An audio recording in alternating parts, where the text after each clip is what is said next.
今度はゆで卵からを剥いてやってみます。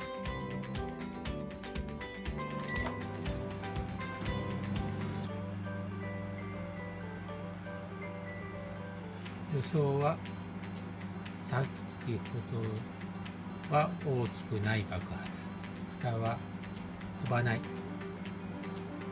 と思いますと願っています。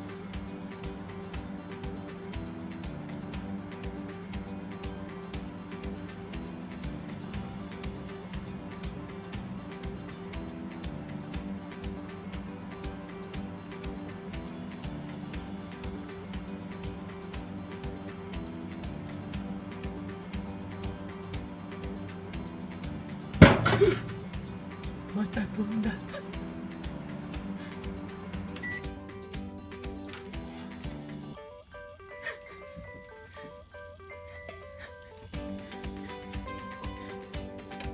被害は少なそうではあります。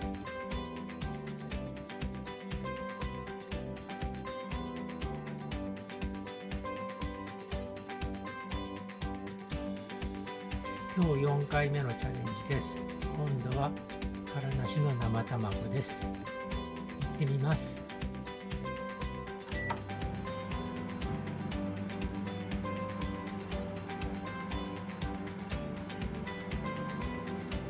もう3回レンジを掃除したので、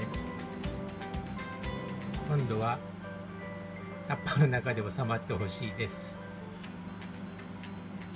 収まると思うんだけど。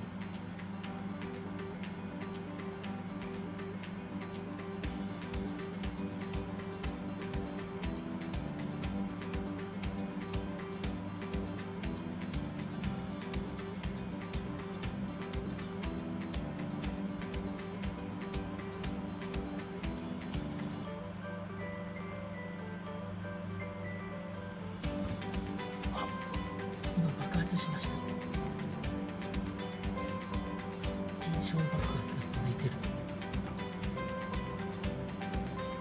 もこれで収まりそう。1分経過しました。まだブツブツいってます。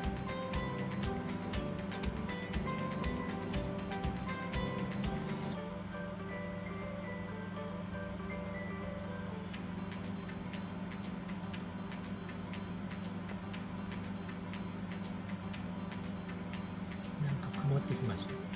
嫌な予感。うわっ、やっぱり飛んだ。2人。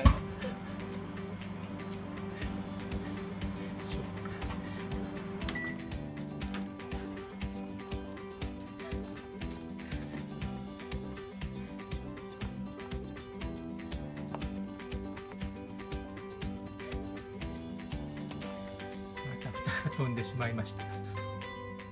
でも被害は少ないです。掃除はしなくて済みそう。